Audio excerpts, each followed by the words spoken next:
Hello students, once again welcome to the English language class, and today we'll go for the third chapter, and the chapter name is The Deep Water and written by William Douglas. William Douglas was born in Maine, Minnesota, USA. He completed his graduation in English and economics. Later he served in a high school in Yakima. But he did not find the teaching career profession as interesting, so he decided to leave that one and joined the legal career. So later on, he met the President Franklin D. Roosevelt and became his advisor and friend. And as far as he is concerned, he was a great advocate of individual rights, and he served in USA court for the 36 years. So one can say that it is really the longest period. And this very particular chapter, the deep water, so here the writer is talking about William Douglas. He says about his personal experience and how he overcome the fear of water. And it is taken from his collection of the book, that is of Men and Mountain.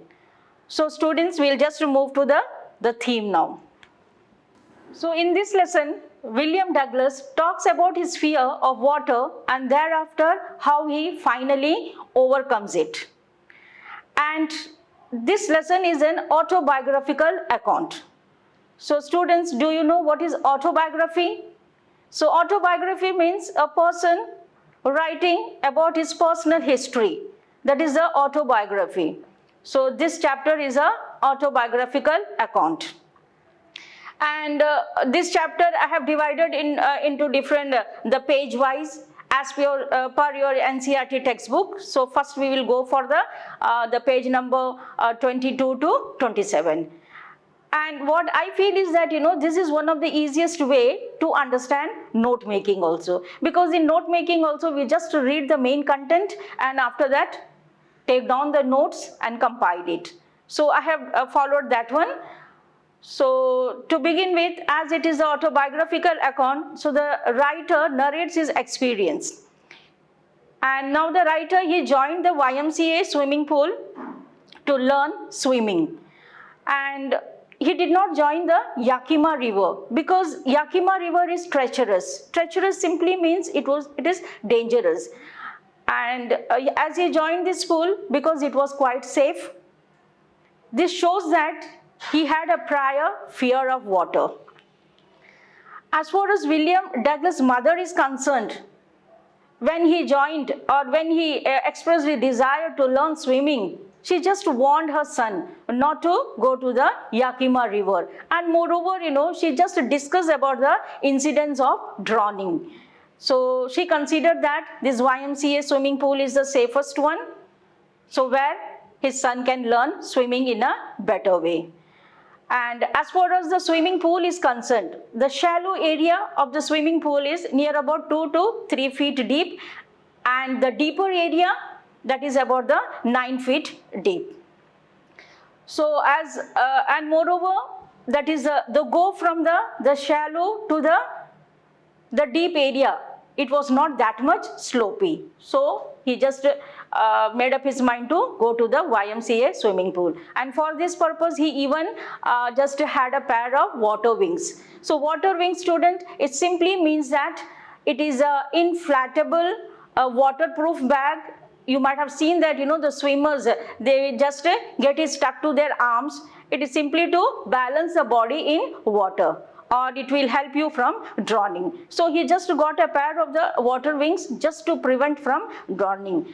And he did not like to wear the swimming costume. Why? Because his legs are very skinny and he doesn't want to expose his leg to the others. But on the other side, he is very much desirous to learn swimming. So that's why he kept his self-respect one side and made up his mind to learn swimming.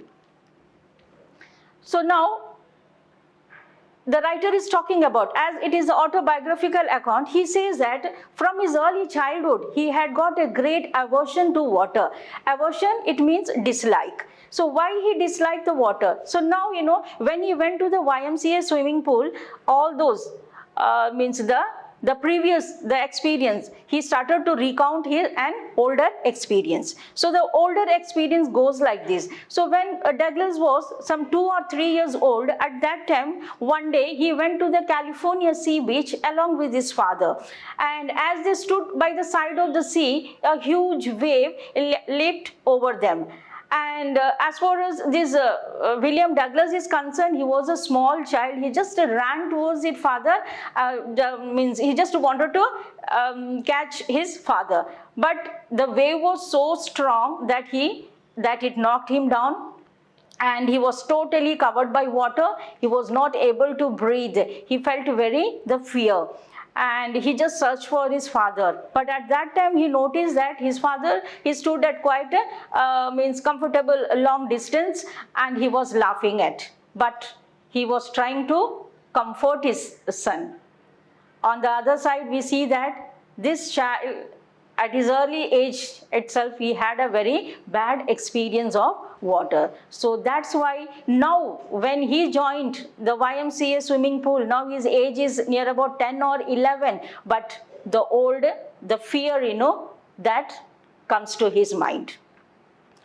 And now when he made up his mind to learn swimming, so when he went to that the YMCA pool, the swimming pool, the fear resurfaced him or resurfaced his mind.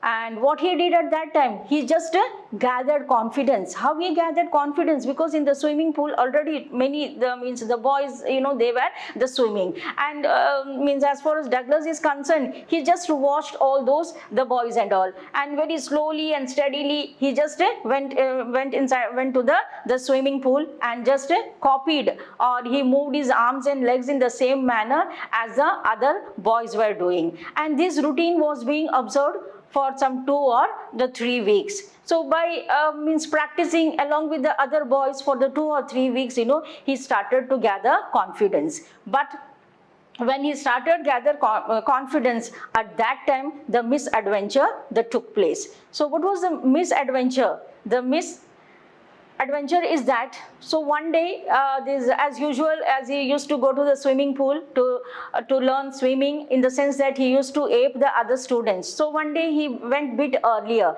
He just sat at the edge of the swimming pool waiting for the other boys to come, as he doesn't have that much courage to enter the water because of the bitter experience he had in his early childhood in the California sea beach.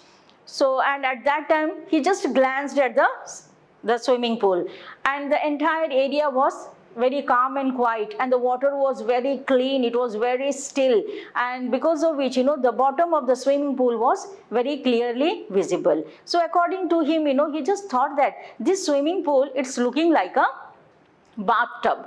So when he was thinking about all these things, at that time, a big bully of a boy, we can say that a big brusher of a boy, near about 18 years old, with all the rippling muscles, very strong body, he just came there, and without, before even, the William Douglas understanding that boy, he seemed to bully him and asked Douglas that if he wanted to be thrown into the pool. And without wasting a single moment, what he did, he just picked, because as this William Douglas was sitting by the edge of the swimming pool, he just picked him up and threw him into the swimming pool. So, Douglas, as he was in a sitting position, so in the same position, he landed in the swimming pool. And as he was bit by bit, he was going down. He just as he is not able to, as he doesn't know the ABC of swimming, so he just opened his mouth, and also at that time he just gulped some water, and bit by bit he started sinking into the swimming pool. So now the question is, now the thing is that, when he started to sink inside the swimming pool, so at that time what he did, he thought that though he is drowning, but then also, mentally he was very active. He just made use of his presence of mind. We can say that he was damn intelligent. So that's why, he just had a plan. So what is the plan? The plan was that when he go to the bottom of the swimming pool, and when his leg will touch the tiles of the pool, with all his strength he will make a big jump or big jerk, and because of which he will bob upwards. As he was very skinny, very light in weight, so he thought that then within some time, he can bob up and he will come to the surface of the swimming pool. But when he was going down steadily and slowly in the sitting position, he felt that it took very long time, and the 9 feet, the swimming pool, now it appeared to be the 90 feet. And he was not able to breathe. He felt very suffocation. He had the feeling that in some if some more time, if he remain in the water, his lungs will burst. So he was thinking all these things by the time he reached the bottom of the swimming pool. So when his feet touched the bottom of the swimming pool, so he had the plan. The plan is that the moment he will touch the feet at the bottom, he will make a great jerk, because of which he will come to the surface of the swimming pool. But what happened at that time? Just the opposite happened. He did come to the very slowly. He just reached the surface of the swimming pool. But his eyes were out of water. His nose too was out of water. But still his mouth, the face was inside the water level. So as he doesn't know how to inhale or exhale in the water, so he gulped the water, and once again he had the feeling that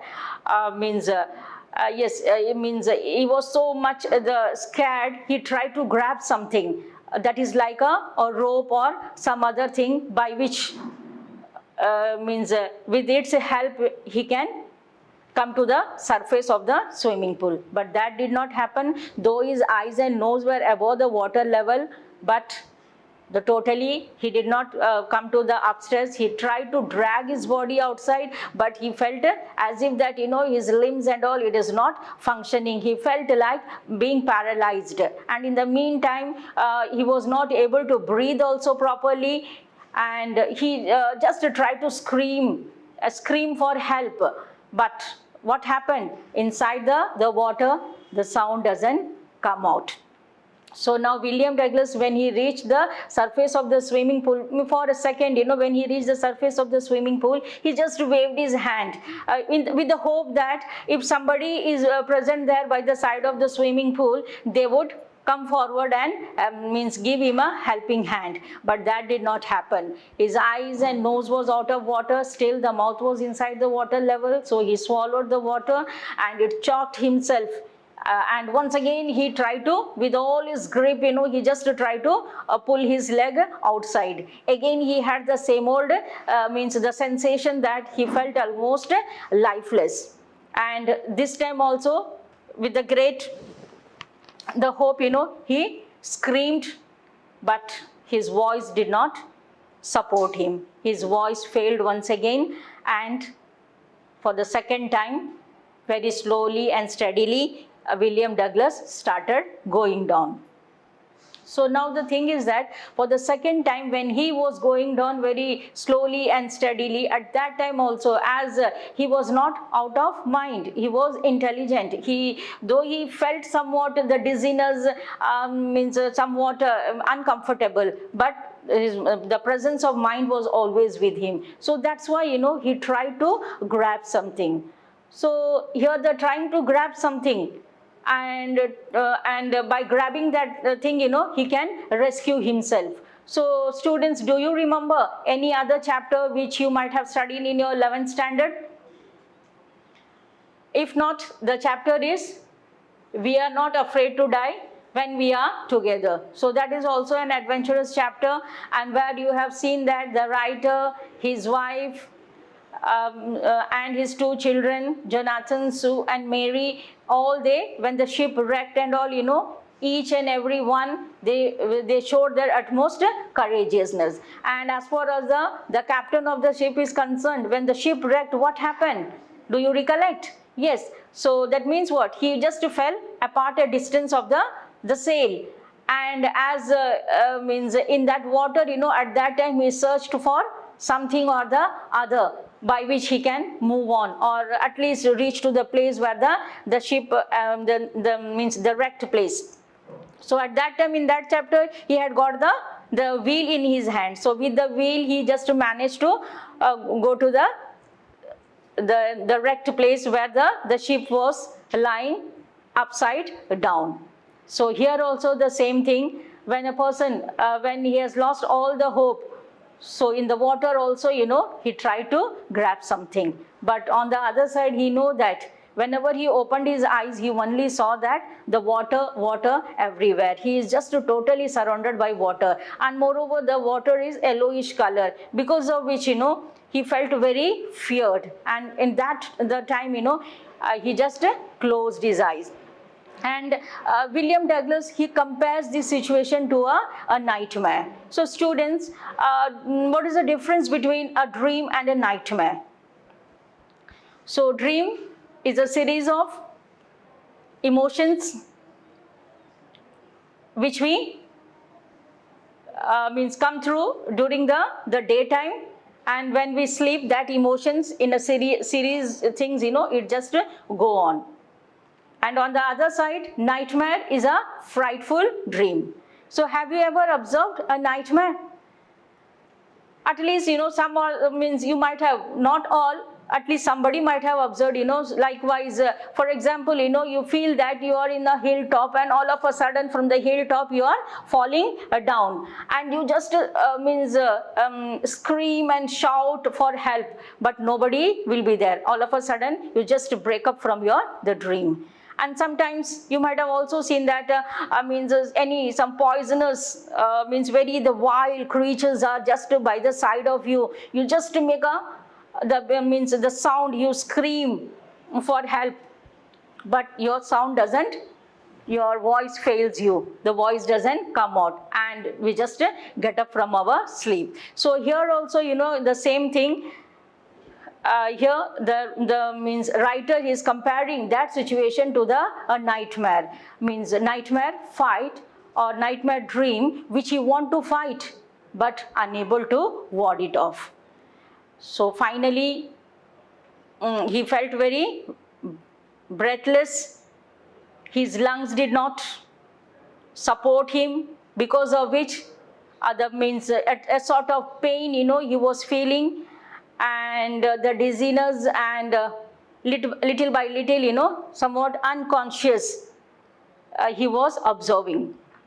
But in that unconscious mood also, he remembered about the plan. So now students, what is the plan? The same old plan, that is, when he go to the bottom of the swimming pool, he will hit the bottom with great force, by which it will make a jerk and he will come to the surface of the water. So second time also, he did not lose his hope. With that, the plan in his mind, he was just bit by bit, he was sinking down and going.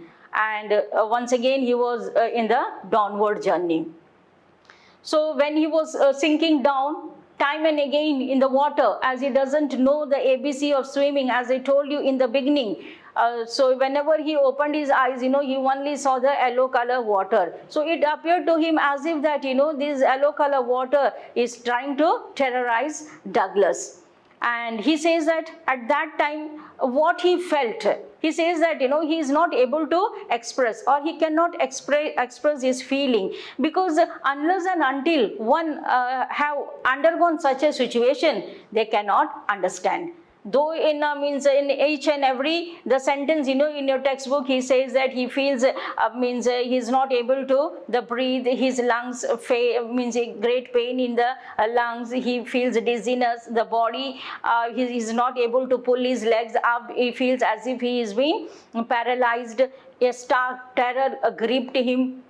But whatever we read, but unless and until we have undergone such a situation, it is a bit difficult to understand that one. So that's why he says that he is not able to, or he cannot express that feeling. But the only one thing he can do at that time was that he just screamed. He screamed for help. He wished that somebody who is sitting there or in the side by the swimming pool, they should come and help him. And now by the time, that means the entire, it means the parts of the body as they were not functioning, and only the heartbeat, the little bit, the sound of the heartbeat and little the pain in his head, that indicated that he was alive. Otherwise, he felt that now he is no more, or he is totally dead. So now, when he was undergoing all these situations, but in between this phase, the phase of terror and his the thinking, he just recollected his plan. So once again, the same old plan, that is, when he will touch the bottom of the swimming pool, he will make a jerk, because of which he will bob upward, as he was very light in weight, and he feels that like a cork, he will he will come to the surface of the swimming pool. He made too much efforts and all, but all the efforts were in vain. Still he was submerged in water. So though for the second time also, his nose was outside the water, his eyes outside the water, but the mouth portion, and that was submerged inside the water. He just wanted to drag himself, but his limbs were not functioning. He felt, as if the entire body is frozen. So that's why, as he was, and now the second time when he came to the surface of the swimming pool, he just looked around the different sides for help. He wished that some rope should be there. He wished that at least he can find some ladder in the swimming pool by which he can come out of the atrocious, the situation in a better way. Or he wished that at least, that is the water wings, some water wings should be present in the swimming pool. So by wearing that one, he can save himself. But all his efforts were in vain. And now the terror, as he was in the water, submerged in the water, he is not gulping the water and all. So the terror grew more and more. So he says that, this terror, its power was so intense, it appeared to him like an electric shock. Okay, so that means what? He was very much terrified. So now, with all his great efforts, once again, for the third time, he went down. So once again, in the third time, when he went down, the third time is totally a different one, because the series of emotion in the first time and in the second time resembles the same. That is, his lungs was in pain, he was not able to breathe and all, his limbs did not function, he felt very frozen, he was not, he screamed for help, but voice did not come out and all. So the series of emotions in the first phase and the second phase was somewhat the similar one. But in the third time when he went down, it is totally different. Why? Because this time he did not make any effort at all. And he felt, he stopped all his efforts. And when he stopped all the efforts, that means what? There is no panic, there is no fear. He felt very relaxed. And in that relaxed mood, he was sinking down and down. And after some time, he felt as if that his brain has been blocked out. He is not able to sense or feel anything. So he says that stage was the better state, because he felt as if that he is in a sleepy mood and he is moving, and he is in the laps, or he is in the mother's lap. Felt very comfortable. So students, the third time is different from the first one. So now, finally, after some time, when he was, after going down for the third time, and finally in that unconscious state, when he came to the surface of the water, At that time, somebody, those who were there by the side of the swimming pool, they just rescued him.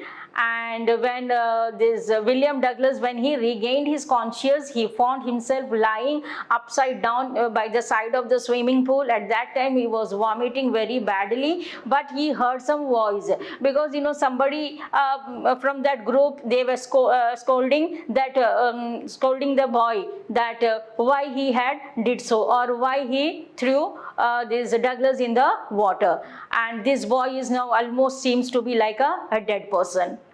So as far as that boy is concerned, he said that this William Douglas is just fooling others. Anyhow, the voice asked them to take this boy to the changing room.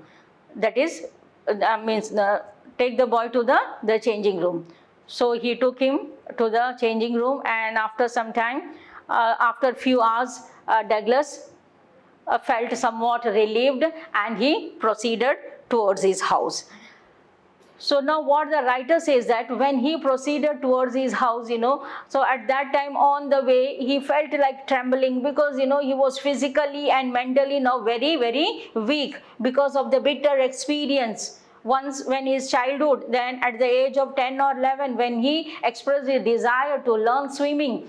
So once again, a very bad experience he had. So because of which now he is totally, he felt very sorry for himself. And the fear gripped him much more strongly. So when he went, finally when he reached home on that day, he says that he was not able to enjoy his dinner. On the bed he lied down, and he just cried and cried and cried. So for so many days, or we can say that, for so many means hours, he was just lying in the same old position. He did not come out of the house. And he just made up his mind that from that day onwards, he will never ever go to any watery area. But that cannot happen, However, we make the promise and all, that this thing we won't do, that thing we won't do. But sometimes circumstances comes like that. We are born to do such things. Or sometimes the person's eagerness that compel the person to do the things. So the same thing happened with William Douglas also. So now what happened? Here we'll come to know about the effect or the impact of the fear. So now what the writer says, that this, the bitter experience, it greatly affected his afterlife. And it just ruined all his boating trips. He says that when he was there in his house, for the past so many days, he did not go to any watery area. So after a few years, one day he had come to know about a waterfall by his side. So that waterfall means when he heard about the waterfall, he desired, or he wished to go to the watery area. Though he had desired or wished to go to the water area, but he was not able to enjoy the swimming, because the fear that gripped him. So finally what he says, that this fear that ruined all his boating trips. Previously he used to do the boating in the different lakes of Maine region, New Hampshire, Metolius, Columbia, Bumping Lake, where he used to fish, or where he fished varieties of fish. But now, after this bitter experience, he was not able to enjoy the boating trips. Similarly with the fishing trip also. So as a whole, we can say that it remained, or the fear, it has engraved a permanent impression in his mind. And he felt that, yes, now he cannot come out of all these things. So students, up to here, that is from the textbook, the page from the beginning, that is from the session 2 up to 27. So here in the first part, we just read about the writer, his as he is the autobiographical account, he just tells about his autobiography, and about the swimming pool, about the Yakima River, then after that the plan, and the series of emotions what he had undergone. So that is to I just divided the chapter like this. This is to the one part of the text. So we'll just now move on to the other part, that is from page number 28 to 29. Here William Douglas is somewhat a changed person. Now he has made up his mind to learn the swimming, and for this purpose he just hired one instructor. So in the month of October, he hired one instructor, and he practiced, or he gave practice to William Douglas, that is 1 hour each day, and this same thing was followed for the 5 days a week, and every day he used to go and practice that one. So now the writer, he just describes the process of the swimming process. So what the instructor did, the instructor first, as William Douglas doesn't know the ABC of swimming, so that's why what he did, he just took a belt, and that belt was tied around the waist, and that was tied with the help of a rope, and that rope was tied to the overhead pulley, and that pulley, one side of the pulley, that is a rope, was in the hand of the instructor. So now by catching that the rope, he just taught him how to the swim and all. So in between, when he loosens the rope, at that time the fear used to come, that is the fear returned, and all of a sudden he will pull the rope. So likewise for about the 3 months, that is the instructor taught him how to swim and all. And now the instructor, after teaching him the rules and regulations of the swimming, so now he taught him how to coordinate the limbs. That means what? How to kick the water while swimming. So this also in the beginning he found very difficult, as his leg was not coordinating with him. But when he practiced for some 2 or 3 days, or for a week or 1 or 2 weeks, it became somewhat easy. So when this limb coordination was also successful, then finally in the third phase of the swimming, he taught him the strokes and all. That is like the crawling stroke, the breast stroke, side stroke, and the back stroke. And finally one day what he did was that he just told him that yes, now he had taught him completely what to about the swimming. Now he can go to the swimming pool and enjoy swimming.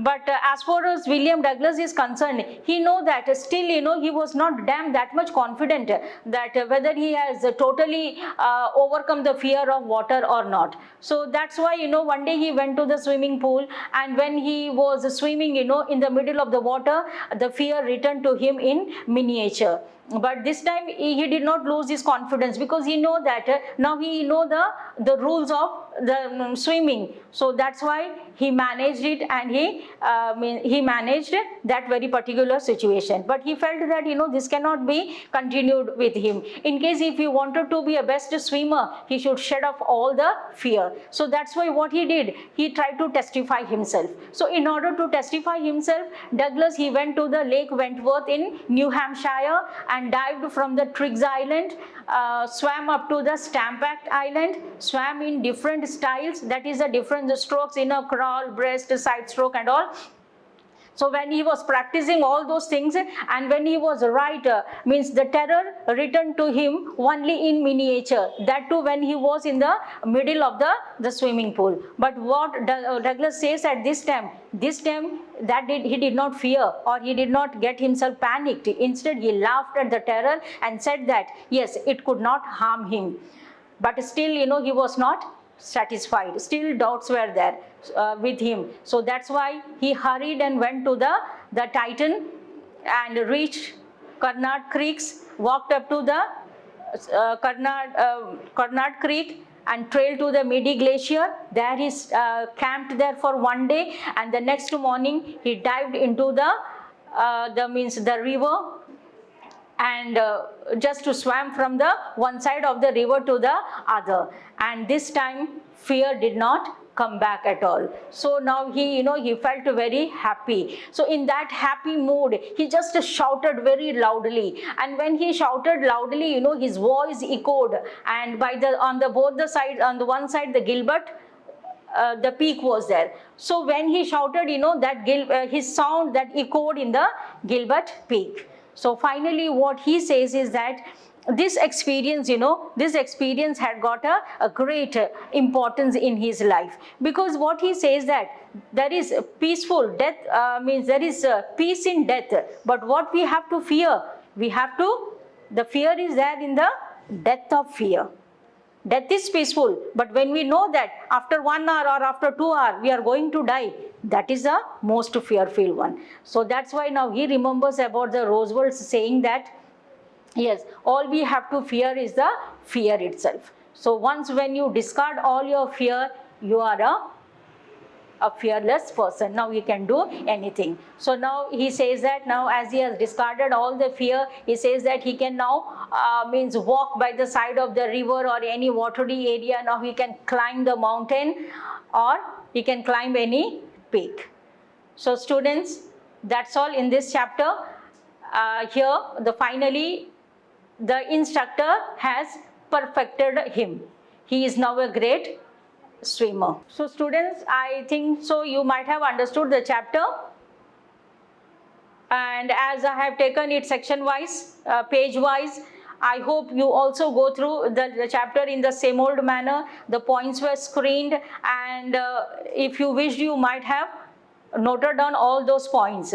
So now something means we'll just move to the examination point of view. So nowadays from this year onward, the previous year, extracts are being asked in the examination. So one sample extract I have brought it for you. So here, this handicap stayed with me as the years rolled by. So now the very first question, who is the speaker? That is William Douglas. And what is the handicap being talked about in the given lines? Here the handicap is the fear. And how did this handicap affect him? So due to this handicap, it ruined all his boating and the fishing trips and all. And finally, how did he overcome the handicap? That is just now I taught you, that is by hiring an instructor, and how the instructor taught him to learn swimming. Finally, some questions for you for practice. So students, I hope that you all will during your summer vacation try to solve these questions.